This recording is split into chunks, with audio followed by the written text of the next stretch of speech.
Internet. Are we traveling through a series of tubes? That was a lot terribly smoother than when I sorry. tried to go live yesterday. Good Lord. Hey guys, I'm Cory Myers with Lubbock Consulting. I'm Philip Robb with Robb Technology Group. And welcome to the Phil and Cory Show. Today, we've got a special guest, Ryker Taylor with WunderTre. I did want to highlight that we've got a great sponsor for this program now. If you need flowers in Lubbock, you know what to do. Call or click All Flowered Up 2. It's allfloweredup2, TOO.com. The link is in the description, or you can call 806-993-0078. Welcome, Ryker. How are you today? What's up? Hey, I'm doing well. Thanks for having me. I got to say, that was a heck of a plug right there. Like, I need you to do any kind of sponsorship bits ever, because that was amazing. They wrote it. I didn't even write it, so I can't take any credit whatsoever. That was awesome. Yeah, but it was the voice that made it. Come on, Cory. Yeah. I got the radio voice going. I don't even Absolutely. know when I'm doing it. They used to say, like, when I was on the radio with the helicopters when I was in the Army, that my voice would change. That's awesome. So I don't even know that I'm doing it. Yes, no, that was great. But yeah, no, I'm doing fantastic. Just this is my third live stream of the week. I did 2 yesterday and 1 today. So You've been right on the it, game, right? Yeah, right in the You game. keep up the momentum. You need to do Absolutely. 5 next week. Absolutely. Yeah, that's right. Oh my god! Like, no, I'm not going to get any work done. We're just going to do podcasts for the rest of the year. Yes, that'd actually be awesome. That would be pretty cool, I guess. I mean, if that was the thing. Hey, if I could make money doing it, I would totally just be like a radio star or a TV show star, you know? Yeah. Well, we need to start charging more for our sponsorships then, I guess, Phil. Yeah, I guess so. And then I can say the sponsorship message.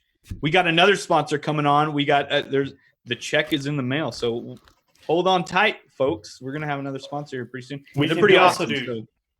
We can also do 2 levels of sponsorship. You know, the bottom tier, I'll read it, and the top tier, you'll read it. Oh, there you go. There you go. Yeah. Nice. Only the VIP clients get my beautiful voice on their sponsorship message. Ryker, let's get down to business, I guess. Sure. So tell us a little bit about what WunderTre is, how you decided to form WunderTre, and the history of kind of how you got in the business and what the business is all about. And we'll go from there. Yeah, sure. So started WunderTre 4 years ago last Wednesday. So just celebrated our 4-year anniversary. Yeah, lots of fun. Congratulations. Yes, I always think in terms of, like, they say that, you know, I think it's 80% of small businesses out of business within the first 3 years or whatever. So, like, when we crossed that milestone last year, it's like, who made it? And then it's like 95% of businesses go out after 5 years. So I'm like, that's the next one in my mind. The next level. Yeah. You're like, oh gosh, I thought it was better, but it was worse. This hill just got really steep, didn't it? Yeah, right? exactly. So yeah, those after my 5th birthday, I'll be like, okay, we're good. We good now. But no, I started it 4 years ago. When I started, it was just myself. I've been doing real estate. Before that, I was a realtor at Exit Realty for 2 years. Before that, and what kind of led me to doing digital marketing and everything was I'd been doing the real estate stuff when I got started. I was 19 years old, and I was like the youngest realtor in town by far at that time. So I was always getting asked the average age of a realtor at that time was like 50. So I was always like the young guy in the office getting asked, like, you know, how do I do MailChimp? How do I work this Facebook thing? You know, like, because we're talking like 2014. So Facebook had been around for a while, but it was still somewhat of a newer concept. It was still being adopted mainstream wise by businesses. Like at that point in time, you still have businesses definitely fighting back against, you know, the digital age. So I was kind of on the cusp of that and always getting asked, like, how do I do this with Facebook, or how do I set up a page or send out an email with MailChimp or build a following, et cetera, et cetera. So after about 2 years of doing real estate, selling a couple of homes here and there, but really answering a lot of digital marketing related questions, I even taught a course on Thursday mornings at Exit. I would do like an hour-long thing on like how to market your business and real estate and stuff. I just did all that pro bono, which was great. Kind of gave me the chance to learn the skills more. So I did that for 2 years. And then when my license was up for renewal, I was like, okay, well, do I really want to do this real estate thing some more? Like, I was starting to see some success in it. I was like right there on that cusp of like when it was really going to start making or breaking it for me. And then I was like, so I want to do that, or do I want to go start this other thing? And so some friends of mine and I had the idea one at Cap Rock Cafe in September or I guess it was like late August, early September of 2015. Me and two buddies were sitting at Cap Rock Cafe eating chips and queso, and we were throwing the idea. Their queso is really good. It is really good. It is really good. But yeah, Cap Rock's queso, I think probably, I'd say number one. Upper echelons of queso for sure. It's top 10. It's top 3. So we were there having dinner, and we just kicked around the idea, what if we started a business together? And so we just started like, what would it be? And then we decided, hey, it would be digital marketing, because I was kind of the salesy guy and understood marketing a little bit. One of my friends at the table, he was the web builder. Like he had been doing websites and stuff for a long while. And then the other friend was just kind of like a money guy, smart back office, just kind of knows how to run the admin day to day. And he also was at the time, the one with all the money. So because I was still a broke realtor at that time. So I certainly was not bringing any money to the table. Yeah. So we kicked around the idea, and we came up with like 3 names, and one of them was WunderTre. And we just thought it was cool. So we went and we focus grouped the 3 names. The other 2 names sucked. WunderTre won like unanimously, because we sent it to like 15 of our friends, and everyone's like, you got to go with WunderTre. That's just cool. Okay, and I got to interrupt you again. So we got to know what the other names were. Yeah, that's what I was about to say. We got to know. So one of the names was Galaxy Media Group, and the tagline was going to be the tagline was going to be websites that are out of this world. So that was my. I like it. Right, and then the other one was going to be West Texas Network Solutions or something. Like it was horrible. Nah. It was terrible. That's like Lubbock Consulting. Right. Yeah. It's almost as bad as terrible name. It's almost as bad as Lubbock Consulting, but not quite. So anyway, but yeah, so it really wasn't a competition. We focus grouped the name. Then I bought the domain name because I was the guy I had the credit card, and I was like, I'll just go buy the domain name. So I bought the domain name. And then the other 2 guys in the coming weeks just kind of fizzled out and decided it wasn't for them. So I was just sitting on this domain name and this idea for a business for about 6 months. Because like I said, that was like fall of 2015. My license came up for renewal in May of 2016. So in April, like a month out from that decision is when I finally decided. I was like, you know what? I'm sitting on this idea. I have the domain name. Let's freaking go. So I just went and told my brokers at Exit. I was like, hey, I'm out. And I went up and down the halls and to a couple of the realtors and said, hey, I'm doing this thing full time now. Let's go. And I picked up my first 3 clients that day. And then the rest, as they say, is history. What? Yeah, I remember. Yeah. I remember a little bit about you. Yeah, you kind of really started with the real estate guys. And I remember us talking about that. It was kind of, you were already in that that group, that network. And so you already had some of the clientele you picked up they've already kind of like used you as IT help, right? And like you talked about, like they were already kind of like how do we do this, right? Or not IT, but just social media and all that stuff, right? Did my internet cut out? No, your internet didn't cut out. Oh. But we're here now. We lost Ryker. I think we lost Ryker. So, Cory, tell me about what Lubbock Consulting's doing. I know you have this like WunderTre thing, and I had no idea what about it. So that's where we're going to wait for Ryker. Yeah, while we're waiting on Ryker, might as well, right? So we got the WunderTre tribe. So a couple of years ago, I put together a curriculum of 12 modules, and I call it the Growth Track. The Growth Track is 12 modules. I did 1 module per month with the client. They would get the module. They would go through it. It has, all kinds of concepts in there, and then they would do an exercise throughout the month inside of their own business. So it's a DIY type program. So learn on your own pace, DIY. And then at the end of the month, they had the option of me coming in and having a conversation, which at the very beginning of when I launched that, I wanted to have a conversation with everyone because it was kind of a beta test. Hey, did this work out for you? Is the pace too slow? Is it too fast? All that stuff. And then on top of that, hey, what kind of little tweaks did we make from my program to your business, right? Because I don't want to put everybody in a box. There he is. He's back. And he's back. Oh, well, it wouldn't be a thing with me if I didn't have some kind of technical difficulty there. Hey, man, I'm hot spotting my. That's what I just did because my internet just decided Yeah. I Thank guess. you. Hey, thank you, AT&T. I have never gone down. Thank you. I love fiber to the That's awesome. home. That's awesome. Yeah. I heard like almost everything you were saying before it cut out. I lost everyone's video feed, but you were asking me about like getting started with the real estate, and that was kind of my core clients at the beginning and stuff. Yeah. So so what was the question there? Well, the question was just like, that was your core clients. I mean, did you attribute that just to being kind of part of that network? Yeah. And was that really the key right there? Just for you were already kind of in there? In the club? I would say so. Because like I said, when I got into real estate, I was 19. So I didn't really have the largest network in the world, right? And then all the people that I had met in those 2 years was real estate related, either clients I had met or people I had met through real estate networking events, etc. So my kind of book of business at the time, and that's what led me to choosing to do digital marketing over real estate, was honestly because I felt like I had more prospects I could go to in that moment that were digital marketing related than I did in my pipeline for real estate. So I was like, to be honest, I know more people that need this service and I'm better at it than this other thing I'm out here just trying to do. And real estate was never really my passion at the time. Being honest, I was just a starry-eyed 19-year-old kid that thought realtors made a lot of money. So that's what got me in there.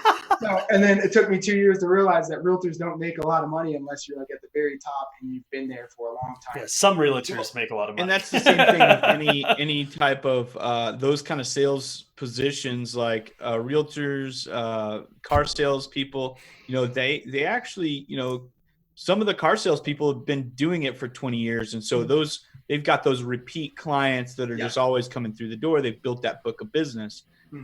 With realty, it's the same thing. Is you need those people coming back every 4 to 6 years. Well, it takes a while to build that book of business, and so if you only sell 5 houses a year, well, you got to find 5 to 10 new clients next year, right? Or even more, right? Which, funny story about that. So there's still some people, although I feel like I've done a really good job of letting everyone know that this is what I do now. I still have a couple of people from the real estate days I sold houses to that aren't privy to what I do. Coming back around. And so they call me back, and I was like, I've gotten more leads from real estate since I've been out of it than I did when I was there working it every day. Like just getting calls all the time. Hey, are you a realtor? Blah blah blah. So it's great. Gotta love it.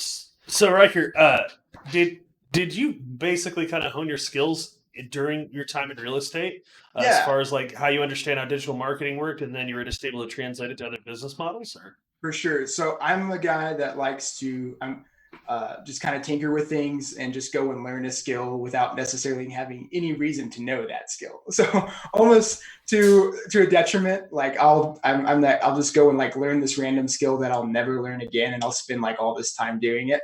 But I did that when I was in real estate. I did that with marketing and web design and stuff. So I tried to build my own website with the help of my friend that was going to start WunderTre, or that I had talked with WunderTre at the time. He was going to do the web stuff. He had helped me build my real estate site. So I'd kind of gotten familiar with WordPress, just doing that. And then the marketing angles of it, like the different tools like MailChimp and stuff like that, I really became familiar from having done that through real estate. So that was kind of the tool familiarity. And then I just kind of feel like I've always had like a natural understanding of like what people are looking for and stuff. I've always kind of had that ability to identify markets and stuff like that. And I've honed those skills even further, obviously, as the years have gone by. But when I started up, it was definitely more of a tool learning curve for me than it was like a concept learning curve. Yeah. Well, that's pretty neat. Go ahead, Phil. No, go ahead. Oh, I was going to say that's pretty neat that you were able to kind of have a kind of a training ground there without having to solely rely on that as your income. A lot of business owners, it's like, it's do or die right now, right? Mm-hmm. So this is it. I've got to sell this thing. And so even though you were able to do the realty, and it wasn't going fantastic because you were new at it, you were at least able to kind of transition in a very, very and maybe it was a little bit more tumultuous than you're leading on, but it was bad. We'll touch on that a little bit too. But yeah, I mean, absolutely. And I guess that brings me to the next topic. So what were the things that that you had to do and sacrifice when you started the business? And I guess kind of touch on what we kind of thought, put some thoughts out there earlier about like, if you could go back and tell yourself things, like what would you have told yourself? For sure. So I'll say this, the only reason I was able to make it a full 2 years in real estate was because, one, I was, a 19, 20-year-old kid that had, at that time I was not married. I wasn't even in a relationship. I lived in an apartment with 2 other roommates. So I was just paying for one room. My car was one that my grandparents had given me after I'd sold one of my trucks. They gave me like their 1998 Blazer that was just sitting in their garage. So spray painted it black. And drove that around for a couple of years. So I had no car payment, and I was able to keep like liability insurance. So my expenses were literally like $1,100 a month, which is the only reason I was able to survive. Because I think in a real estate career, I might have netted 20 grand. I think not much. I had to go pick up. Yeah, it wasn't much. Yeah, I sold like 10 homes, average commission like $2,000. So again, 19-year-old kid gets into real estate thinking he's going to make a killing. That does not happen. That's a wake-up call for sure about what the business life is really like. So and I actually jumped in. I had other jobs too, and that's how I met you, Cory. Was when I was in real estate. I did that campaign job you and I worked on together. Yeah, we worked on a political campaign together, and I think were you the outside of Lubbock territory? Yeah, outside Lubbock, like outside the loop, and you're kind of like inside the loop. Yeah, and I think we just decided, hey, it's gonna be better if we just work together. Do both, yeah. But I had to take that job on the side because luckily it was flexible and stuff. But that was at the beginning of my real estate career, and I had to have that job, and I had to sell my truck to pay bills. Like I had to sell some things to live. So I definitely wasn't living a cushy realtor life at that time. Yeah. Which leads me to when I started WunderTre. I was like, okay, I'm going to go make this decision, and let's just go for it. At that time, I had met my wife, and we'd been dating a couple of months at that point. But at that point, it still wasn't like it was going to be someplace, but it wasn't like I wasn't thinking about supporting a family right there in that moment. So I was able to go out and I sold my PlayStation and my TV to pay the rent. And I lived off credit cards for a few months while I got people out. Because I say I picked up my first 3 clients on that day, but that was heavily discounted about building the portfolio. And I know you hear people say, "Oh, don't discount your services, don't do this." I'm just gonna say right now, I call BS on that. Like you're. I felt like. We losing Ryker? Oh no! Ryker's just having a tough time today. Luckily, he doesn't sell internet services. Yeah. We are definitely again, I'm on a hot spot because my Wi-Fi here at the house in the home office is not great right now. So we've got a technician coming out this afternoon. But I guess we'll jump back into the growth track thing. So absolutely, dude. So tell me more about this. So like, if I'm your customer, let's say, and I'm like, dude, pitch me this. Like, what could my business, like, how is this going to help my business? I guess. So one of the things that it does is it's a DIY curriculum, and the growth track program itself, again, is a 12-month program to actually implement things in your business and get you on the growth track. So there's a lot of things like operational efficiency and just all around planning in that curriculum that focuses on growth. So there's sales growth. I can sell a lot of stuff, but if I don't have the operations to back it up, we get ticked off customers. So like today, I'm a ticked off customer because my internet and Ryker's internet is not the greatest today. So they don't have the infrastructure to back up and execute the deliverables, right? So that's what I help you do throughout the 12-month period. There's lots of different things like customer satisfaction, employee engagement, operational efficiency, sales. All of these things are encompassed in this 12-month program to help you grow the value of your business and save you time and effort. So business owners oftentimes see more things. He's back. Hey, Ryker, my I'm going to gosh, finish talking guys. about this growth track real quick. So the growth track is a 12-month program. Well, then we had the COVID-19. I'm like, we don't have 12 months to teach people things. We need to knock it down. So originally I said, let's take all of these important topics. And I came up with 20 hours and I wanted to pack it into a month. And I was like, 20 hours in 1 month is a lot for business owners they're going to get overwhelmed. They're not going to do it every day. They're just not. So what I did is I extended it out to an 8-week period. So 21-hour live sessions. I wanted to launch it as fast as possible. So we're doing Facebook groups as opposed to anything else because we can throw a Facebook group together. Absolutely efficient and just get it done. And it's a private group for us. I want 15 business owners in there. So it's a peer group. People pay thousands of dollars to be in CEO peer groups. You can bounce ideas off of each other, not just Cory at Lubbock Consulting. And then I will implement my curriculum live on Facebook in those groups. And so I feel like an 8-week program to kickstart the growth of your business, especially and prepare you for after COVID and during COVID. At the end of an 8-week period, you will be executing a new initiative for your business that we worked on as a team to help you get forward in this COVID-19 environment. So that's what the 8-week program is with the Growth Track Tribe. You get curriculum, you get professional advice from me, Cory Myers at Lubbock Consulting, as well as professional advice from other business owners and CEOs. So that's those are really, really great things. And again, people pay thousands of dollars for CEO peer groups. So I'm really excited to be able to put that little tribe together. And what I'm doing is $700 for the 2 months. So it's a $1,000 program with a 30% discount right now, so that it makes it really affordable for all kinds of business owners, because we want you to do that. And then as an added bonus, after the program's over, we're going to throw everybody into a bigger group. So you got hundreds of CEOs and things that you can bounce ideas off free for life after you graduate, right? So $700, you get a peer group for life.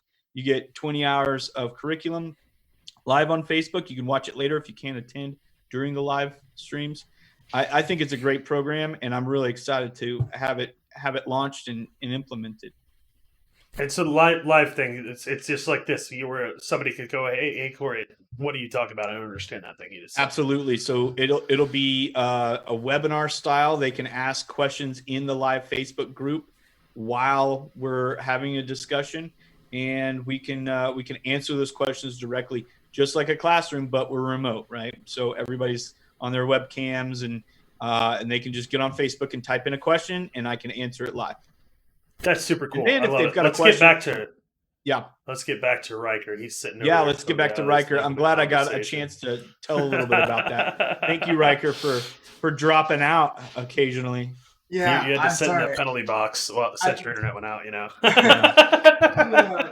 I've just decided I just unplugged my internet because I think what happened was like my computer tried to switch back from my hotspot to my internet. So I was like, screw it. I just unplugged the router. So all right, so let's ask the big nerdy question here. What operating system do you run? What operating system do I run? Windows 10. Windows, Mac. Yeah. Okay. All right. I'm not a monster. Yeah. So. Oh man, I like that. I'm leaving, guys. I'm out of here. Like, golly. We got rid of him. Yes, I don't know what you did, but it's awesome. I have an Android. And I'm taking my mouse. Like, yeah, no, I live a life here. What phone do you have? What phone do you use? The Note 10 5G, which we don't even have 5G in the area, but I just unnecessarily paid for it. But you know what? I have Wi-Fi 6. Okay. And I have one device that has Wi-Fi 6 card in it, and it's like, but it's the thought that counts. Right. Right.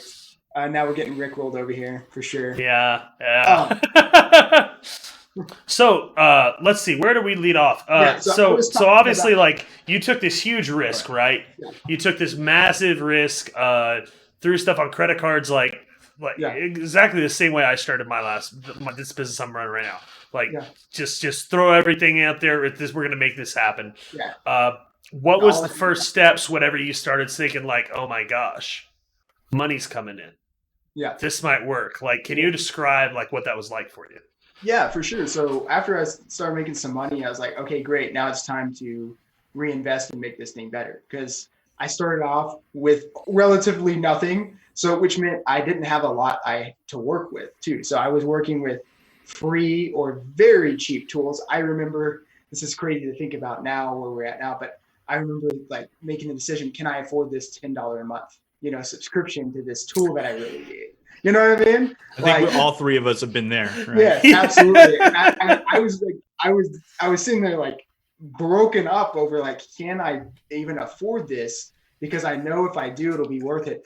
But at the end of the day, I've always made the decisions, and this is one of our commandments that we have at WunderTre. It's make business decisions that improve people's experiences, and I've always gone with that. So at the end of the day, I said, you know what? Yeah, if I have this $10 a month thing, will it improve everyone's experiences? Will it make my life easier? Yes. Will it be better for my clients? Yes. Then that's the best $10 I could spend. So yeah, and if it just means I need to skip lunch or something, so be it. I'm young, I can do that. So I seriously, I guess that's one philosophy. I ain't skipping any meals. One of the things you said earlier, when you were like, yeah, you know what? I'm young. I'm single. Like, why in the world not? That's the same way I feel. It's like I'm not married. I've got a dog and a cat. They need to eat, but I mean, they're pretty easy to take care of. Right. Like, let's do it. Yeah. Well, and that's one of the reasons I was going to go on this sabbatical hiking trip this year. It was like, I don't have a dog. I don't have a wife, all these things. So let's go do this. And so there's no time like the present, Yeah, exactly. So and that's go do that. And then COVID-19 kind of snuck up and punched me in the face. And that's jacked everything up. But yeah, that's kind of just the way to an extent I've lived, especially when I was younger, I could be, especially risky with things. And I still try to make those decisions even now. It's like, what's going to be the right thing for the customers in this case? Like, absolutely. Is it the most profitable decision? Probably not, but I don't care. Like, to me, profit is measured by customer happiness and employee satisfaction as well. So like, yeah, monetary profits at the end of the day is nice, but I want people to just enjoy their experience in working with us. So whatever improves that, I'm willing to do. Well, that's a good little segue into there about, what is your team culture like, and what is your employee satisfaction and things like that? Yeah, I'm of course going to be biased here, but I'd say that I think my employees are pretty satisfied, So we've hired on 2 more people full time in the midst of all this COVID stuff. So we've been training them remotely, and it's been really interesting because like I haven't seen their faces since their interview really. Wow. In person. It's just all been Zoom stuff. Mm-hmm. So that's definitely been, and I'm one of those people that I know it's 2020 and remote work and all that stuff, but I'm one of those people that likes everyone at the office and doing our thing. So up until I was kind of forced into it with this current situation, I was always kind of against working remote as much as possible. So I just never really resigned myself to ever needing to train remotely or things like that. So I've had to navigate those waters for sure. But I'd say overall, it comes down to company culture, comes down to hiring good people, and you got to have these core principles that guide you. So kind of alluded to it a little bit ago, but we have 11 commandments and 11 principles that we visit every week. So just kind of the day-to-day operations that we do at WunderTre, and I think this is part of the company culture, is we start every day off with a phone call, Zoom call right now. And then we finish every day off with like a call like, hey, what did everyone get done? Did anyone have any challenges? What can we do better tomorrow, etc. Then we start off on Mondays. Our calls are a little bit longer than they are the rest of the days of the week because we do like a full review of the past week and we go over. And I think this is something that a lot of businesses miss. And if you leave with nothing else than this today, listen to this. Visit your mission statement and all your guiding statements, revisit those on a weekly basis. As a business owner, you can get just run down with the trials of life and forget why you started, forget why you're doing what you're doing. And there's something very centering about coming back to the whole reason that you're doing what you do. And so, absolutely. Pay attention to your foundations and really and bring that up. That's part of your culture, is what it sounds like, is coming back to your mission, vision, values, guiding principles, and saying, okay, we did this. Why did we do this? A lot of times in organizations, in fact, Philip and I have recently had some discussions about some organizations. You're way off topic on what you're doing because you're not paying attention to the mission of the organization. Mm-hmm. So it may sound like the right thing to do today because you didn't rely on those foundations. So yeah. I like that, going back and saying, hey, this is what we did last week, and this is why we did it, and it's mission, vision, values, guiding principles, Mm-hmm. Yeah, and I'll be very bold here and say, like, too, if you're in business to make money, you're in business for the wrong reason. You got to be in business to move a cause forward. If you look at all the businesses that have been around, 10, 15, 20, 30, 50, 100 years, they all have a mission. And along their way, there's different stories of along the way where they might have lost their way, but they always kind of find their way back to it. And that's how they have the staying power. And a question that I've been getting asked a lot lately is, how does my business navigate this COVID time, right? Well, I tell people, like, don't be married to your product or service, be married to your mission. So like at WunderTre, our mission is to help businesses build better experiences. The way we do that on a regular basis is to try to, communicate things better with marketing and having a great website, things like that. Those are like the tangible ways we live out that mission statement. But at the end of the day, if we have to be, and we jokingly say this often, but I'll do it if it ever actually needs to be done. If in 10 years, we need to do dry cleaning in order to help businesses improve their experience, we're going to become WunderTre dry cleaners, like whatever helps carry out that mission, that's what we do. And so Absolutely. It helps, because I get that question, like I said, I get asked that a lot, like, how do I future-proof my business, or how do I navigate these uncertain times? Well, just take your mission statement and adapt what you do in this time to help continue moving that forward. Because COVID can affect your mission. It can affect how you live that mission out. But well, and, we've seen some companies here recently, they've switched gears, especially textile type companies making the face masks and things like that. Yeah. So, I mean, it's about what it's not about the money. It's about what are we needed to do right now to fulfill our mission and vision. Mm-hmm. Businesses that bring value are the ones that win, Absolutely. And that they can still make money along the way. Don't get me wrong. It's not like making money is this awful thing, or having a profitable business or a very profitable business is terrible.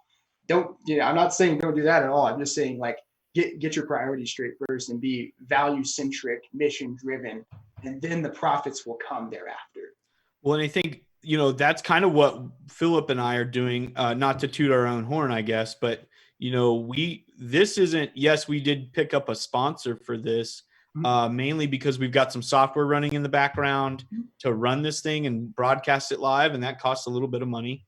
So we're putting those sponsors into place so we can pay for that. And, but we're not trying to make money on this podcast. We're trying to push. And we talked about this before the podcast, right, Ryker? The whole goal here is to push information out to business owners on what we're doing and what the guest is doing, so bring that they value can to the community. Yeah, exactly. Push that content out, and that's really we've got an extra 2 hours a week that we're doing this, and so I don't have to drive anywhere, so it saves me a whole lot of time, doesn't it? Absolutely. What else you got thrown my way? Philip, what do you got? Oh, man. So let's see. Okay, so what all does your company offer? Like, we really haven't crystallized that too well. Sure. Yeah, we haven't really talked about that very much. So it's evolved over the years, I think, as every company does. What you do on day one typically is not what you're doing, at least to the fullest extent, on day 365 or whatever. So we've iterated over time. We are what you would consider an inbound marketing and branding agency. So we help businesses. We build websites. We do logos, designs, things like that. We do digital stuff like a digital marketing agency, but we take it a step further. We apply that inbound methodology, which is this whole methodology that a company called HubSpot has put together. And so we are HubSpot partners, and that's kind of how we've really aligned ourselves. It's like helping build content that brings people in. So like you got traditional outbound marketing, like that's putting content out there into the masses and just hoping people see it and it resonates. Inbound marketing is the act of like building content, where be it videos, blogs, even social media posts and stuff that where you really understand your buyer and you know what they're naturally going to be looking for, naturally what their problems are. And then the content you put out there helps them solve it. So they're kind of seeing you and your company along the way. So that's really kind of what inbound marketing is. And then obviously branding. We help businesses completely rebrand. We've rebranded 35-year-old companies, and we've rebranded companies that were less than 35 hours old. So So yeah. what does rebranding a company mean? Can you kind of explain? Yeah, Like, what I so said, hey we've man, actually, I've got this yeah, IT company and I want to rebrand it. What the yeah, world does that mean? yeah. So the fun fact, that can be everything from just getting you a new logo. That's when people think of traditional rebrand, they think of just getting a new logo. We like to take that a step further. Like, and branding to us is so much more than just a logo. Yeah, that's part of it, but there's a lot of things that go around that.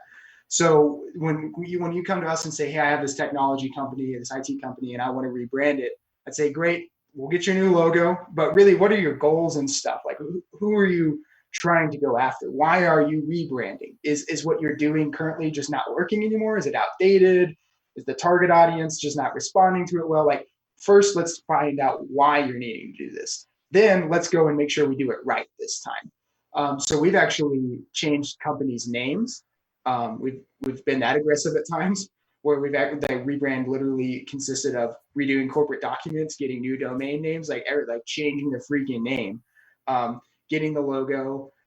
We come up with color schemes. I think a lot of brands, like, we like to build big brands, things that are like fun and resonate well with people. So like anyone that we work with on that level, we always do style guides, fonts. We pick fonts that you should use on everything that you ever do, colors, and we do like the color theory of like this color you use on these things, and this is why, et cetera, et cetera. So we get really nerdy. Like, if you ask Matt or I about fonts and colors, we're gonna nerd out on that hardcore. So for sure, I love it. Like, Do you know colors by like the HTML markup? Yeah, color? so we know by the hex code. So yeah, and like, yes, one of my favorite. It's kind of like an off black. It's the hash, and then it's 121212. That's one of the best colors out there. Yeah. So yeah. I know all three of my blue colors by heart by now. Yes. So yeah, like that's one. And for WunderTre, we try to. That's a thing too that we try to do, is be our own best case study. So anything that we ever do for a client, chances are, no, not chances are, we have done it for ourselves in some capacity. Like, if I tell a client, hey, you should run ads. I mean, like right now during this time, I'm even running ads on Twitter for WunderTre just to see what it's like. I've never done Twitter ads, wanted to learn it. So I'm just throwing, like $50 a month at Twitter ads just to see what it does. And I've been impressed with the results. But like, before I go and tell a client, hey, let's do Twitter ads, I wanted to do it for us first. Absolutely. I want to make ourselves our own best case study. So if I tell you should be blogging every week, you can bet that we're trying our best to blog every week ourselves. Just things like that. Yeah, for sure. Yeah, so you don't just sit there and put new logos up, do websites. You actually also coach the business to an extent. Oh yeah, so we put together these. It's called a style guide, and we do these for like the clients that come to us for like full rebranding and like the full-fledged inbound marketing clients. So like we will do these full-on style guides that they can have for themselves. We'll have it on file, and then they share it with any vendor that they might work with in the marketing and branding space from here on out. It literally tells you, here's your logo usage, here's your font usage, your color usage, here's the imagery you should be using on social media, et cetera, et cetera. And then we put in there in that guide, like, you need to consult a WunderTre brand guide or whatever. So essentially we put in there all the time, like, before you actually do anything, make sure you pick up the phone and call us to make sure you're allowed to do that. So yeah, we tell people, like, we're the keepers of your brand. Like, you're the business people. We get that, and go out there and do your thing, but we're the brand guys, and we're going to, we're the brand people. We're going to tell you what, how the best usages of those things, etc. So yeah, we do the coaching too. What about so we kind of talk about businesses, but I am Lubbock Consulting. What about personal branding and things like that? How do you navigate that? Because that is a little different. There's some nuanced things because it's all about the exterior kind of view of you and your life versus the business, right? Yeah. So the personal brand thing, that's a trend that's really starting to gain steam, right? Like people like Gary Vee, Grant Cardone's, people like that are really kind of popularizing this idea of having a personal brand. I have one for myself. We've made myself a logo. You can go to rykertaylor.com and check out my website and stuff. Oh, I will. And I use that. I haven't. We've been working on in the background. Haven't really rolled that out to its full extent yet. But personal branding is something that we definitely, like I said, I've been living that out. I make these daily videos on Facebook all the time, and it's all about trying to drive traffic ultimately to my business. But I'm using my personal platform. So yeah, when it comes to the way we do a personal brand versus a business brand, we honestly, I know they're different, but we don't really do that many different things. It's still the process of what is it you're trying to accomplish? It really just goes from like, what do you want your business to be about to what do you want to be about? Like I guess that's like the only differences in the questions is like, what are your favorite colors instead of what colors do you want your business to be? You know what I mean? That's really it. It's just changing the phrasing of questions. Well, and I think one of the things that I think about when I think about personal branding is really like connecting the person with the audience versus, okay, we've got this business, we're going to do a business transaction. Mm-hmm. We're building a personal relationship between you and the potential clients. And, obviously, those people you want to kind of see into your life. And for lack of a better kind of concept, is feel like they're your friend, even though they're watching and viewing your lifestyle or your personal brand. We want them to kind of feel that warmth of friendship, right? Yeah. Well, of course, you will have friends that will become clients or things like that. But that's kind of what I think of is like letting them into your life a little bit so that you've got that personal connection. Yeah. And I'll say this too. People don't do business with businesses. They do business with personalities. So like if you look at the Nikes of the world, they there's a reason they shell out millions of dollars on sponsorships with athletes because that athlete is what people actually resonate with. What makes Nike so popular? Well, it's all of these people that they're sponsoring that wear them all the time. Like that, when people want to get the new LeBron James shoe, they don't go say, I want to go get the new Nikes. They want to go get the new LeBrons, right? Yep. So like that's why Nike is such the brand that they are, is because they understand this and they've sunk legit probably billions of dollars at this point over the years into these sponsorships. So definitely billions. Every business, and that's something, I get that asked a lot. People say, well, that's Nike. I'm a small business. I don't have that budget. How do I do it? And I said, well, you, the owner, yourself. Like if you can't go pay for influencers or pay for these people, then congratulations, pick up your phone, turn on the camera, and you're now a superstar. That's what I tell people. And that's what I've done for us. And that's one of the biggest things that I've learned is at the beginning when we started WunderTre, I was really trying to push the brand and only the brand. And I myself was really kind of staying out of the spotlight to an extent. But that's one of the biggest shifts I've made in the last year was like, no, it's, this company is its own entity, but I'm still like, it's still a part of me. Like, I had a part to play in shaping it. And so I understand it and I need to get out there and market it myself. So that's why I do these daily videos on my own thing. I'm using my personal platform to help build that personality with WunderTre. Because when people think about doing business with WunderTre, they think about doing business with, Ryker and Matt and Alex and Cassie and all the other people on our team. They think about that. Yeah, absolutely. And I think that's one of the biggest kind of shifts I've had over the last probably 6 months. And I'm still working on really kind of even launching into this is the personal brand side, because Lubbock Consulting has always been the idea of bringing a team together and things like that. And, Philip and I have talked about the scarcity mindset versus the feast mindset or different things like that, the abundance mindset. And I think we have too, right, Ryker? And I think, we wanted to build this team out in the Lubbock Consulting side, and we just that hasn't really materialized for different reasons. Some people were coming on the team and then they got another job opportunity that was just too good to pass up. And, you got to wish your friends the best of luck on those things. But, so I've had to kind of sit back and say, okay, well, now it is me. So now I've got to sit in front of a camera, right? Or I've got to go out and, kind of sell my personal brand. Mm-hmm. So it is kind of an interesting shift that everybody's kind of doing right now. Yeah. Well, I definitely think one of the things I've said before, when I owned a retail store, fixing cell phones and stuff like that, there wasn't like much of a relationship. It was like, hi, my phone's broken. You can fix that, right? And it's like, yeah, I can. Cool. Do it. Now that I'm in the business-to-business IT companies, or own a business-to-business IT company, the way you get customers is totally different. Now it's more about building a relationship with the people that you'll be working with, and building that relationship is just about everything when it comes to business type arrangements. Is what I've found. Mm-hmm. Got a question here, Cory? You want me to answer that? Yeah, Dylan's got a question. Biggest mistakes people make when trying to tackle digital marketing on their own. Yeah.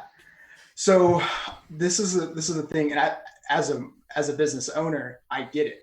Like that's why when I'm doing ads and stuff for ourselves, I kind of let my team be the filter. Like I almost make the rest of my team be the agency, and I'm the client, because it can be easy to get in your own head or you don't have that objective opinion. You don't have somebody outside looking in, like asking questions. Because I'm my own best hype man, right? When I think of an idea, I think it is sick. And I want to go out there and I want to act on it right now, right away, make it happen. And so I'll go out there and I'll just make a post, run an ad, call it done. And I think I've just done the world a favor. And the rest of my team is like sitting there looking at each other like, what did he just do? Because in my head, I thought it was great. Yeah, but I didn't take the time to actually run it through the proper channels and say like, hey, I have this cool idea, but is this even objectively good? Yeah. So I'd say the biggest mistake people make is only going off their own knowledge and not getting any kind of feedback from somebody that's close to you. It doesn't have to be a digital marketing expert. Just go to somebody that you trust that'll give you, don't make it your mom or your grandma, because they're always going to say, oh, I love that, sweetie. You got to find somebody that's like objective and is willing to tell you that sucks. A little bit of hard ass. I don't think you know my mother. Okay, well, everyone go to Philip's mom. That's what you're saying. Right? I don't know how hard she is on me, but that could be a lot of different things too. Like I want to say it was Gordon Ramsay, one of the Gordon Ramsay shows, and he was in a restaurant and he's like, well, you need to serve these kind of things and this goes with that, and the chef or the owner or whoever. Maybe it wasn't this, but maybe it was a different cooking show. It's like, well, I don't like tomatoes or something. Well, your customers like tomatoes. Yeah. Like that's how you sell things. Yeah. Right? Yeah. It's not about what you want and what your preferences is. It's about, guess what? Marketing to your market, to your target market. So and that goes with social media, that goes with food in a restaurant, that goes with all kinds of things. Yeah. Well, I don't like this, or I want to do this. I've got this concept. It's that's an ego and a pride thing a lot of times, and people can't let that go. So sometimes you got to just step back and have an objective viewpoint and have somebody kind of give that second set of eyes, right? Yes. You can't be selfish and own a business very long. That's what I'll say. I think that's going to be the quote of the day right there. Yeah. I absolutely. That's probably the most quotable thing I'll say, and I'll say it again. You can't be selfish and own a business very long. Yeah. So that's that last part. Like you can own a business and you might feel like you're doing well 2 years, 3 years in, but eventually you'll get found out. You cannot be selfish. Absolutely. And have a business that's a legacy business that will be here 50 years from now that people remember. It just won't happen. Yeah, and I think there's plenty of case studies about even on a corporate scale being selfish versus not being selfish. What happened, right? And we talked about larger companies. They've had dips and dives because of things that they did. Look at their leadership. Because they were selfish, or they wanted to do things a little bit. They wanted to do it more efficient and save money, but they weren't really looking at the stakeholders. I think there was some sportswear. I'm not going to name any names, but sportswear companies that made their stuff over in overseas with sweatshops and stuff. Well, once the stakeholders kind of understood that was what's going on, people stopped buying it. They started burning it, things like that. And then you got companies, I believe it was Johnson and Johnson. They recalled someone was putting poison in some pills or something, and they recalled all of the aspirin or baby powder or whatever it was. And, or maybe it was Bayer or Tylenol or something. But one of those companies just recalled every single bit of it, and it ended up not being their fault. It was some psychopath putting poison in the pills. Yeah. But I remember what you're talking about. Yeah. I can't remember exactly what the thing was off the top of my head today. But yeah, exactly. So they spent millions upon millions to recall their product that had no fault whatsoever. But it's because they were selfless in about Chicago in 1982. Bingo. Yeah. That's why we have the IT guy, because he's just on the computer over there. They're called the Chicago Tylenol murders. And that's Chicago Tylenol murder. Oh, jeez. You remember? Basically, this guy was putting potassium cyanide. That's what it was. Cyanide, into Tylenol branded acetaminophen cartridges. Yeah, I said Johnson and Johnson, and then I remembered it was pills, and then I was like, it probably wasn't Johnson and Johnson. But pills? Yeah. Either way. Absolutely. No, but I think there was something about baby powder at some point. I don't know. It's hard to remember. Well, yeah, exactly. So, are you selfless or selfish, and how does that affect your overall business? I think that's a valid point, and again, very quotable. You can't be selfish and own a business for very long. That's right. So, right. What other questions? Well, we're getting towards the end here. Yeah. So Ryker, tell us what you're reading, what's your content, what you're absorbing right now. Yeah. So I'll tell that, and if you don't mind, if I kind of like wrapping up, if I've got a couple of things I'd like to leave the audience with for sure. Yeah, absolutely. Sure. Cool.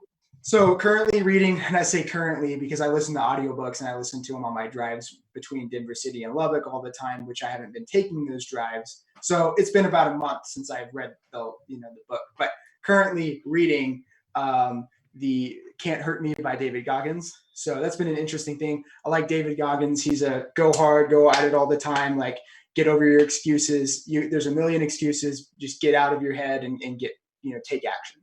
So that book's kind of about his life story and just kind of his thought process. And he gives you like a good framework to get hard and stay hard and take action. So yeah. And he's got a lot of stuff out there on podcasts and things like that. Go look him up, David Goggins. Yes. And then the book that I think it's a crime. It's a crime if every business owner doesn't read the 10X Rule by Grant Cardone.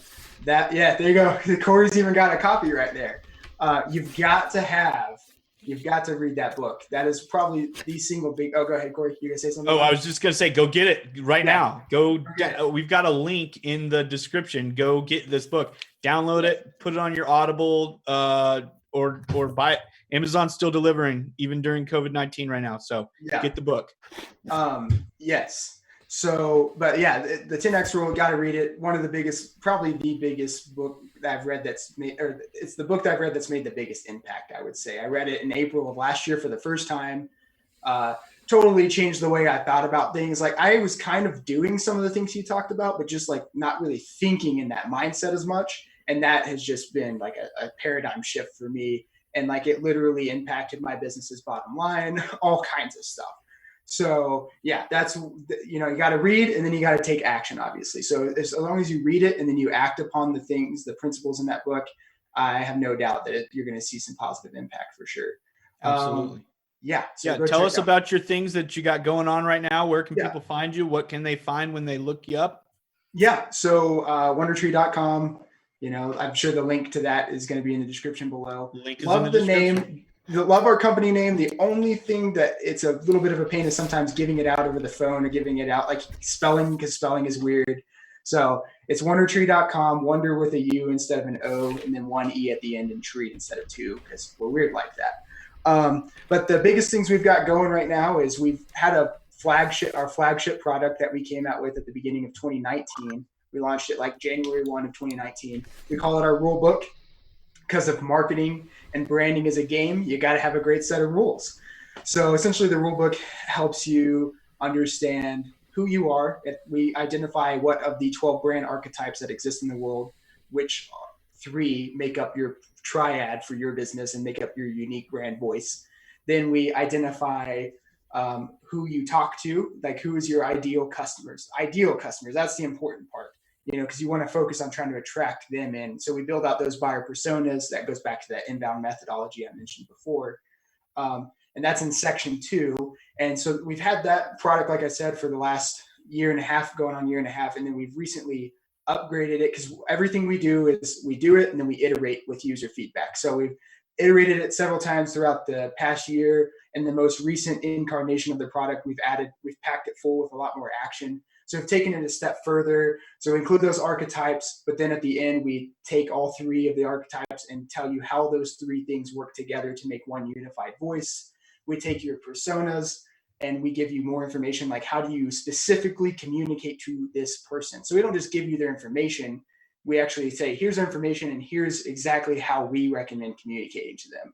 Then we have a 3rd section that we've added to this newest iteration of the rulebook called the best path forward. So action, people want to take action. I know this stuff, that's great. Now, how do I use it? So we go through and we say, here are the 6 core things that we think make your best path forward. Could you be doing 20 things? Sure. But if you did these 6 things, that's your best chance at quicker, absolutely better success. So yeah. And I think just to harp on that, just a real tidbit fast, but you gotta pick the priorities. You can't have initiative blindness is what I call it on my side of the business. Right. Yeah, absolutely. So that's the biggest thing we got going. We just relaunched we launched the newest incarnation of that product couple of weeks ago. So go check it out. I believe Cory's linking that in the video here. Yep. Links in the description and in the comments now. Cool. Go to WunderTre.com/rulebook. Yes. And it's a $500 one-time fee. And we send you a questionnaire. You fill it out. It takes about 30 minutes on average to fill that bad boy out. And then we use all those answers to come up with place your business in the archetypes and the buyer personas. And it gives us everything we need to do our job. Fantastic. Well, thank you, Ryker, for joining us today. I'm Cory Myers with Lubbock Consulting. You can join me at LubbockConsulting.com. You can give us a shout over at Cory at LubbockConsulting.com. And we like to inspire, thrive, and lead. Philip with Robb Technology Group. I don't have the beautiful radio voice like that. So robtech.io and contact at robtech.io, I believe. Absolutely. And you can find all of our links in the description. If you need flowers in Lubbock, you know what to do. Call or click All Flowered Up too. All right. Thanks. Y'all have a great day. Thanks, everyone. Hey, thanks, Ryker.